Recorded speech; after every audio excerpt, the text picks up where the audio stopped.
I was just 17 the first time I met Eva.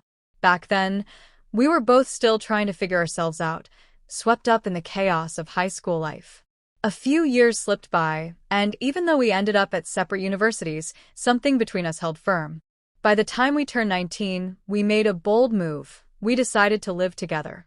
We found a cozy little apartment, tucked away in a quiet corner of the city, and started building a life of our own. I was juggling classes and a part-time job, while Eva had her own weekend work. Everything seemed to be aligning perfectly. Then one summer, she brought up something new. Her aunt owned a small, offbeat hotel near the coast and needed someone to help out for a while. The tasks were simple, running errands, helping tidy up rooms now and then. The pay was decent, but what really drew Eva in was the seaside itself. The thought of being near the ocean made her light up in a way I hadn't seen before. One night, she asked me, "Do you think I should go?" I didn't hesitate. I told her, "If it makes you happy, go for it. I'll finish my finals, then I'll come down for a break and join you. We'll unwind by the sea together." So she went, planning to stay for 6 weeks and return before September. I was buried in assignments and exams, so nearly a month passed before I could finally head out there. When I arrived, I booked a room just next to the hotel she worked at, nothing fancy, just a place to crash for a few nights. But the moment we saw each other again, something felt different. I couldn't quite put my finger on it at first. She greeted me with a smile, but it didn't reach her eyes. There was a subtle distance in her expression, as if something inside her had shifted. What stood out even more was how she looked. Different clothes, new jewelry, accessories I'd never seen before. She did a playful spin and asked, "What do you think of my makeover?" I told her it looked good on her and left it at that. I'd never been the type to ask how she spent her money. That night, we went out to dinner at a small, quiet restaurant, warm lighting, soft music, the kind of place we used to love. For a while, it felt like nothing had changed. We laughed, shared stories, slipped into our old rhythm.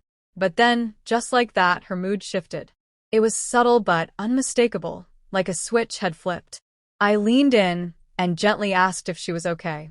She gave me a faint smile and said she just needed a moment alone. Then she stood up and walked away. I sat there, trying to stay calm, but as the minutes dragged on, unease crept in. Something didn't feel right. Eventually, I got up and went looking for her. Near the restrooms, I spotted her. She was talking to a man I didn't recognize. I stopped in my tracks, staying hidden behind a decorative divider. The way they were talking, it wasn't casual. The tension was thick. "Please, just leave me alone," she said, stumbling over her words. "My boyfriend is here." But he wasn't backing off. "So that's it? After everything, dinners, gifts, the time we spent, you're just walking away?" She snapped back. "It was fun, Alan. But it's over. You knew this wasn't going to last.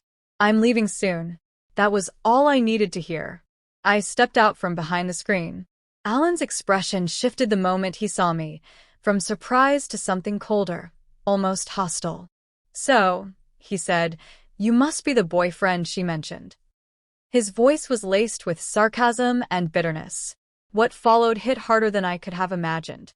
I stood there and listened as the truth unraveled, how she'd been seeing Alan almost every night while working at the hotel. He ran a local cafe, had disposable income, and apparently, he'd been showering her with attention, meals, and expensive gifts. Eva tried to minimize it, downplay what had happened, but the damage was done. There was no taking it back. I didn't cause a scene. I simply turned and walked away.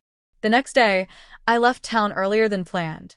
When I got home, I packed up every last thing she owned and dropped it off at her parents' house. I couldn't stand the thought of staying in that apartment anymore. I began searching for a new place immediately and never looked back. By the time she started trying to contact me at the end of August, I had already blocked her calls and ignored her messages. She even showed up at my workplace once, but I refused to acknowledge her. Eventually, she stopped trying. Whatever she had with Alan didn't last. That didn't surprise me, but I didn't care. I moved on. I don't know where she is now or what she's doing, and I don't need to. There were no red flags, no warning signs, just a choice she made. And a line I couldn't forgive her for crossing. Why she did it, I'll never understand. But I don't have to. My life is peaceful again. Honest. Simple. Free of deception. If I've learned anything, it's this. Trust matters, but blind trust isn't strength. It's giving someone the ability to destroy you. And sometimes they do.